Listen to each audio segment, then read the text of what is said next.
이자도 자기 스스로를 파괴하고 있습니다. 반헌법적이고 비윤리적인 행위로 지금 문제를 삼고 있습니다. 청와대 기능을 용산 국방부로 이전했습니다. 계획 없이. 그래서 엄청난 일이 벌어지고 있죠. 천문학적인 낭비와 국정마비 행위가 도마에 오르고 있습니다. 거기가 시작이에요. 이태원 대참사가 벌어졌습니다. 몰상식한 후속 조치를 통해서 인간의 존엄성을 파괴하는 행위를 서슴지 않고 있습니다.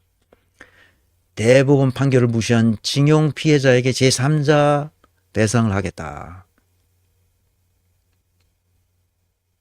말이 안 되는 얘기입니다. 이건 대법원 판결은 일단은 따라야 됩니다. 그리고 문제가 있으면 다른 증거가 나왔으면 재심을 청구할 때 하더라도 대법원 판결은 일단 따라줘야 돼요. 헌법 정신을 파괴하고 있습니다. 친일 외교 매국 행위를 서슴지 않고 하고 있어요. 그래서 경제적 타격이 지금 우리 너무나 심합니다. 양곡관리법 개정 거부를 하고 있습니다. 이것은 농촌을 소멸시키고 국토를 파괴하는 행위입니다. 땅에 사람이 살지 않으면 그 땅은 황폐해져요. 그래서 스위스의 전체가 그 산악지대가 깨끗하고 아름답게 가꾸어져 있어서 우리 한국인이 가장 많이 여행하고 싶은, 나이 들어서 여행하고 싶어 하는 나라가 어디냐? 스위스입니다. 그 아름다운 자연 환경을 보고 싶어서. 그럼 왜 그러냐? 시골에 사는, 농촌에 사는 농부들이 왜 그렇게 자기 집과 동네를 깨끗하게 간수하느냐? 그것은 칸톤 정부뿐만 아니라 연방 정부가 보조해 주기 때문에. 그렇게 깨끗하게 관리하면 할수록 그거에 따른 보조금을 계속 주고 있습니다.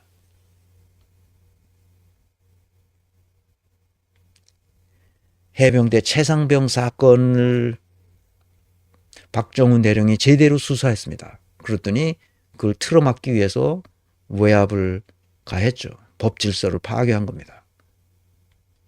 세관 대규모 마약 밀반입 사건도 백혜령 경정이 제대로 수사했는데 그것도 외압 사건으로 그 밀반입한 마약들이 어떻게 해서 들어오게 됐는지 그거를 끝까지 밝혀야 되는데 지금 스톱됐습니다. 법 질서를 파괴한 거죠. 이거는 누가 그렇게 했는지 모르겠어요. 밝혀줘야 됩니다. 일본 원전 핵폐수 방류를 옹호하고 있죠. 국민 건강과 환경 문제를 넘어서는 친일 매국적 행위를 하고 있습니다. 이거보다도 훨씬 많아요. 근데 내가 10개만 딱 고른 거예요. 뭐 20, 30개 될 겁니다. 딱 10개만 고른 거예요. 홍범도 장군 형상을 철거했는데 독립운동 공훈을 지우는 일을 하고 있습니다. 반역사적, 반민족적 행위죠. 최근 현재 국회가 발의한 24개의 법안을 완전히 거부권을 다 행사했습니다. 반헌법적 행위죠. 본인과 마누라에 대한 특검법 다 거부했어요. 이제 그 거부하지 못할 날도 멀지 않았습니다. 한동훈이 어떤 태도를 갖느냐는 것이 굉장히 중요한데 한동훈도 참을 대로 참고 있는 것 같습니다. 이걸 뭐라 그러느냐? 자기 스스로를 파괴하는 거예요. 이거를 우리는 바보라고 하죠. 그래서 사기꾼들이 바보를 데리고 패거리 지어서 뭐라고 떠드는 거예요. 김건희는 십상지와 함께, 십상지는 이미 밝혀졌습니다.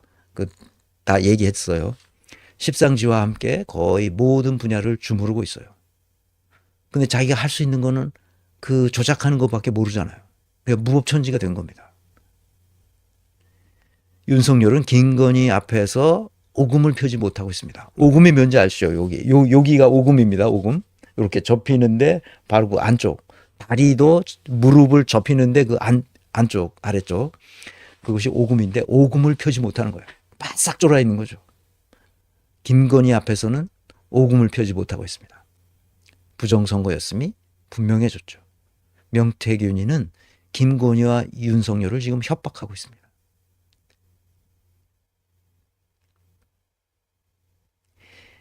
(57만 명) 정도의 당원 명단을 확보해서 무슨 짓을 했는지 모르겠어요. 조작했겠죠. 정당법, 정치자금법, 공직선거법을 위반한 의혹이 확실합니다. 이거는 빼도 박도 못하는 거예요. 그렇다면 어떻게 되는 거냐? 지난 선거 자체가 무효화되는 거예요. 선거 자체가 무효된 거예요. 내가 왜 그렇게 얘기하느냐? 이 표를 보시면 알 수 있어요. 미래한국연구소가 21년 3월 27일 날 윤석열, 이재명에 대한 여론조사를 실시했어요. 그런데 어떻게 차이겠냐? 이만큼 차이가 나요. 내가 통계학자는 아니지만 이 통계가 근본적으로 잘못됐음을 이 지지율 차이로 보고 알 수 있어요. 다른 전통적인 갤럽 연구조사는 동률이었어요. 그런데 저렇게 차이가 난다는 것은 뭘 의미합니까?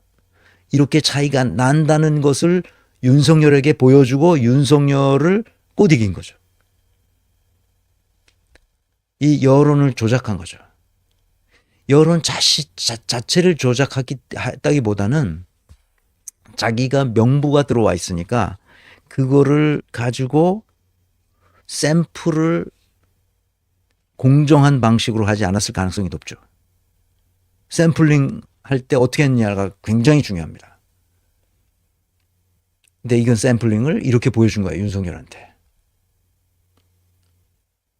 그러니까 윤석열이 이때 이미 나가려고 그랬던 거죠.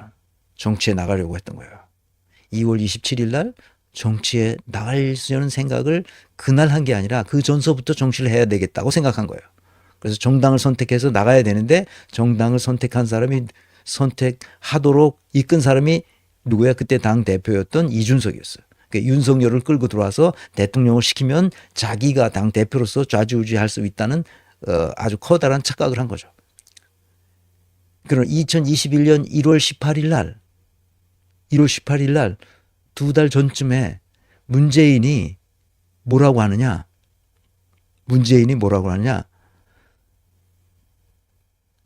신년 기자회견을 엽니다. 1월 18일, 21년 1월 18일.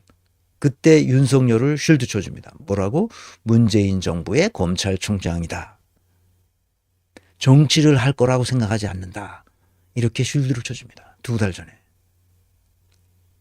이미 많은 사람들이 윤석열 저놈이 정치할 것이다. 이렇게 생각하고 있을 때였어요. 그런데 어떻게 됐습니까? 명태균이 윤석열을 꼬시기 시작한 거죠. 저렇게 꼬신 겁니다. 6월 13일자를 보세요. 엄청난 차이가 나죠. 다른 갤럽하고도 완전히 다른 차원이 다른 것을 하는. 이게 머니투데이에서 이것이 계속 공표됐다고 그래요. 그 머니투데이에서 나갔는데 머니투데이에서는 돈을 못 받았다는 거잖아요.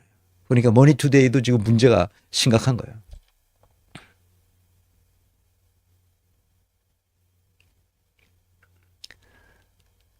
(7월 3일) 이때는 6월 13일은 이미 입당하기 전일 겁니다. 입당하기 전일 거예요. 국민의힘에 입당하기 전인데 이때 7월 30일인가에 입당을 했을 겁니다. 그러니까 윤석열이 국힘당에 이때도 7월 3일 날도 똑같이 잘못 평가가 나온 거예요. 이게 샘플을 어떻게 했을 거라는 그 짐작을 할 수밖에 없는 거죠. 정당법, 정치자금법, 공직선거법을 완전히 위반했을 가능성이 있습니다. 그래서 명태균은 지금 김건희와 윤석열을 협박하고 있죠. 내가 불면 너희들은 끝난다. 그러니까 김건희와 윤석열은 입을 닫고 있어요. 말을 못합니다. 누가 뭐라 그러면 득달같이 반론을 펴던 그 윤석열 아니었어요? 김건희 아니었어요? 그런데 명태균에 대해서는 입을 열지 못하고 있어요. 이렇게 하고 있습니다. 김영선이 나타났죠. 제보자 강혜경을 횡령으로 고소했어요. 우리나라 국회의원들의 모습을 볼 수 있죠. 오선 의원의 위상이 이런 정도입니다. 그러니까 국회의원들이 어떤 수준의 인물들이 국회에 들어가 있는지 알겠죠. 내가 그래서 국회가 썩었다고 말하는 거예요. 이 썩은 국회를 바르게 잡는 방법은 시민들밖에 없어요. 그거는 이재명도 못하고 국회의원들 자신은 절대로 자기들 스스로를 개혁하지 못합니다. 그거는 우리가 하는 거예요. 시민이 하는 겁니다. 그 시민의식이 곧 국회를 바로잡는 것이고 국회가 바로잡혀야 다른 모든 것이 바로잡힙니다. 이준석이 말을 못합니다. 이놈의 자식은 홍매화를 심은 후에 진실과 거짓을 뒤섞어서 말하고 있어요. 잘 들어보면. 그리고 김건희를 은근히 보호하고 있습니다. 책 잡힌 게 있죠. 이준석 이 녀석은 어린 놈이 잘못된 길로 너무 많이 갔어요. 이제 다시는 정치를 할 수 없게 만들어 놔야 됩니다. 이런 애들은 김건희가 어려서부터 삐뚤어 나가서 조작하는 것에 혈안이 베이듯이 이 이준석도 똑같은 놈입니다.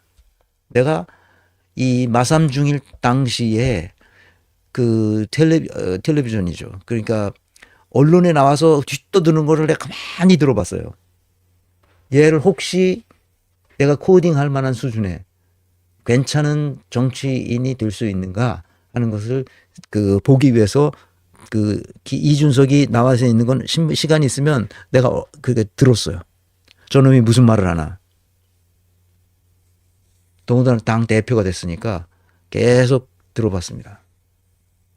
개또라입니다. 말하는 걸 계속 들어보면 알아요.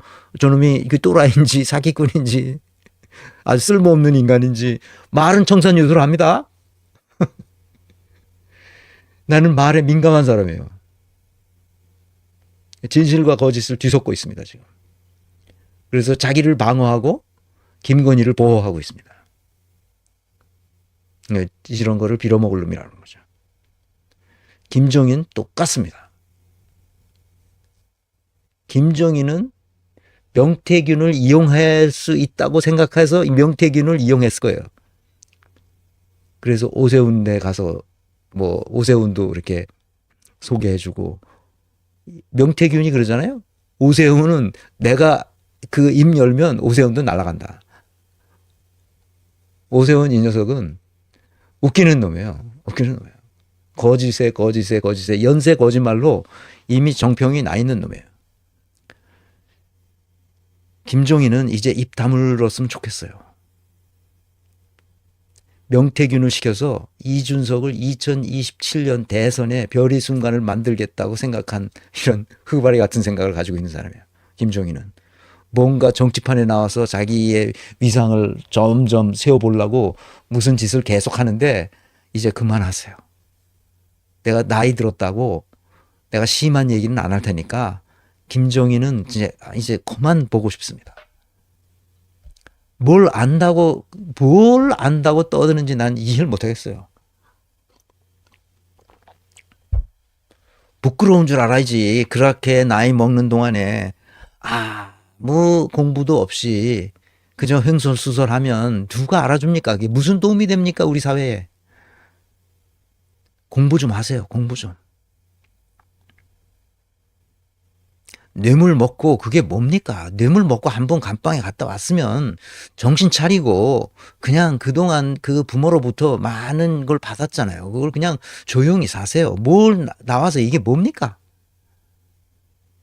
아휴, 참. 정말 한심해. 우리 사회가 한심한, 내가 왜 한심하다는지 우리 독일 사례를 다시 한번 내가 들으려고 그래요. 어떻게 우리가 돼야 되는지. 주진우, 이 녀석이야말로 부끄러운 줄 모르는 놈이야 이거. 가장 늦게까지 김건희와 윤석열을 훌륭한 인물이라고 칭송했던 자 아냐? 이제 지가 잘못한 거 아나 이제? 주진우가? 아주 나쁜 놈이에요. 어떻게든지 윤석열을 쉴드 쳐서 윤석열 하던 놈 아니야. 끝까지. 이런 놈이 기자라고 뭐 어디 뛰어다니고 무슨 개수작을 하는데 그러니까 뭐 웃기는 거야, 웃기는. 박완수, 내가 처음 본 친구인데 이 친구 경남지사 윤한홍이 딱 들어주고 경남지사를 하려고 그러는데 박완수가 나타나가지고 명태균과 김건희한테 가가지고 명태균, 김건희 힘으로 박완수가 경남지사가 됐다는 거죠. 김진태도 똑같은 상황이에요. 황상무가 공천이 됐다가 공천을 취소하고 김진태로 한 거야. 이게 엉망진창인 거야 이게. 정당법을 위반하고 엉망진창인 거지 그러니까. 그 밖에 오세훈, 아까 오세훈 얘기했죠. 홍준표, 안철수 등 이놈들은 짝소리도 못하고 있어요 지금. 명태균이 다 가지고 있겠지. 그러니까 명태균이 이런 사람들을 협박하고 있기 때문에 이런 사람들은 말을 못하고 있어 지금. 이준석이는 살살 자기 유리한 것만 얘기하고 김건희 보호하면서 지금 이러고 있는 거지.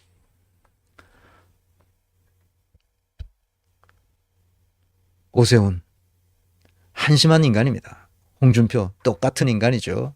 지금 명태균이 홍준표에 대해서 싸대기 한번 올려붙이니까 홍준표는 짜쟁 깨갱 하고 있습니다. 안철수 이 밖에도 뭐 누굽니까 나경원이서부터 시작해가지고 더 있습니다. 몇 사람 더 원희룡까지. 뭐냐 이게. 옳고 그름을 분별할 능력 자체가 없는 인간들이라는 거예요. 정치판에서 그냥 쓰레기로 처리해야 할 인간들이라는 거죠. 이런 정치 문화를 우리가 근본적으로 바꿔야 됩니다.